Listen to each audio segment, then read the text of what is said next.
Et salut les moustachus, c'est l'Irad et aujourd'hui je te propose de passer au niveau supérieur avec la Legion Go 2 et son nouveau SSD fraîchement installé. On va y installer une version très spéciale de Windows 11, la 25H2, avec l'expérience Xbox complète. C'est une version allégée, optimisée pour le gaming, qui promet de transformer notre console en véritable bête de course. Avant toute chose, on prépare le terrain pour la suite. La première étape, c'est celle qui va nous faire gagner un temps fou, c'est de sauvegarder tous les pilotes de la console. C'est un peu comme préparer un kit de survie pour notre future installation. Pour ça, rien de plus simple, on ouvre un invite de commande et on tape la formule magique que je te mets en description.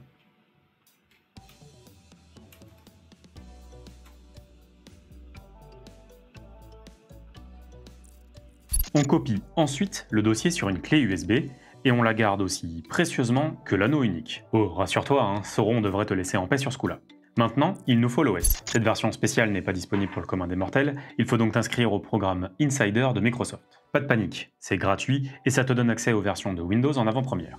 Une fois inscrit, on télécharge l'image ISO de la version 25H2 la plus stable en release preview. L'ISO en poche, on va utiliser un petit outil comme Rufus ou Ventoy pour créer notre clé USB d'installation. Ça va la rendre bootable, c'est-à-dire que la console pourra démarrer directement dessus. De mon côté, j'ai une préférence pour Ventoy, il suffit de glisser plusieurs ISO différents, puis de choisir celui que l'on souhaite lancer au démarrage. Au préalable, je te conseille de te munir d'un clavier et d'une souris que tu peux brancher en direct à la console. On branche ensuite notre clé USB à la Legion Go 2, on la démarre et on lance l'installation classique de Windows. Tu suis les étapes, c'est pas sorcier. Une fois sur le bureau, tu vas vite t'apercevoir que rien ne fonctionne correctement, pas de tactile, pas de Wi-Fi, on se détend. On prend un café et c'est là que notre kit de survie, le clavier et la souris, entrent en jeu. On copie le dossier des pilotes qu'on avait sauvegardé sur le disque de la console. Ensuite, on va dans le gestionnaire de périphériques, on fait un clic droit sur notre machine, on choisit Ajouter des pilotes, on sélectionne notre fameux dossier en cochant bien la case Inclure les sous-dossiers, et là, magie, Windows va tout réinstaller tout seul comme un grand. Et après un petit redémarrage, tout devrait être fonctionnel. Maintenant, le moment de vérité. On va dans les paramètres, puis dans la section Jeux. Normalement, la nouvelle option Xbox Full Experience devrait être là, prête à être activée. Si jamais ça n'apparaît pas, il existe une dernière solution pour les plus aventuriers d'entre vous, un outil qui s'appelle ViveTool. Attention, je le recommande uniquement sur une installation fraîche comme celle-ci, car il y a un risque faible, mais non nul, de rendre ton Windows instable, voire corrompu.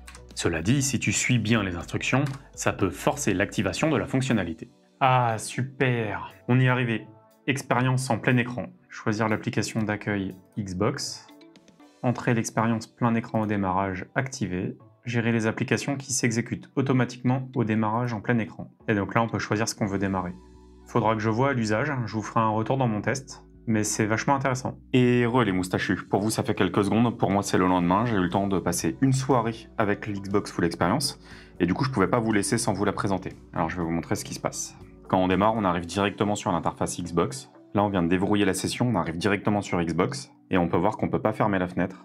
On n'a pas beaucoup d'interactions.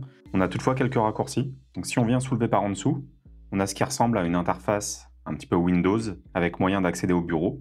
Si on a plusieurs fenêtres d'ouvertes, on peut appuyer sur le bouton qui se trouve juste ici pour naviguer d'une fenêtre à l'autre. C'est un petit peu le raccourci Alt Tabulation. Ensuite, on a d'autres raccourcis. Si on vient à droite, on a le volet des notifications. Si on vient à gauche, on a une interface Xbox minimaliste avec moyen de naviguer dans les onglets, donc bibliothèque, l'accueil. On a accès à des paramètres, on peut activer ou désactiver le micro, afficher le clavier, quitter l'expérience plein écran, pour retourner à une interface bureau. On a accès au Bluetooth, au réseau, à un marche-arrêt. L'onglet Xbox Social permet d'accéder à sa liste d'amis. On a un volet pour le paramétrage audio. On peut changer la sortie audio par exemple. Et enfin, on peut lancer des captures. Hier soir, après avoir installé la nouvelle version de Windows 25H2 et d'avoir paramétré l'Xbox Full Experience, j'ai installé le logiciel Legion Space que j'ai récupéré sur le site de Lenovo, directement sur le site support. On peut voir du coup que si j'appuie sur le bouton, Legion Space reste accessible et qu'on peut en modifier les paramètres. On peut également ouvrir l'application via le raccourci Legion Space.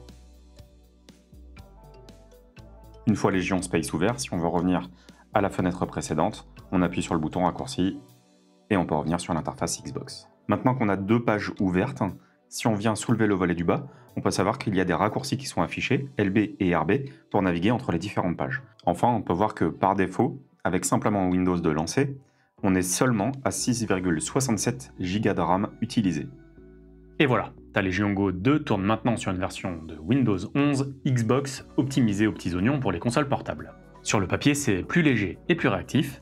J'ai relevé les performances avec l'OS par défaut pour les comparer avec celui-ci, alors pour en savoir plus, je te donne rendez-vous à ma prochaine vidéo, qui sera enfin le test de la Legion Go 2. J'espère que ce petit tuto t'a plu, n'hésite pas si tu as des questions en commentaire, j'y répondrai avec plaisir.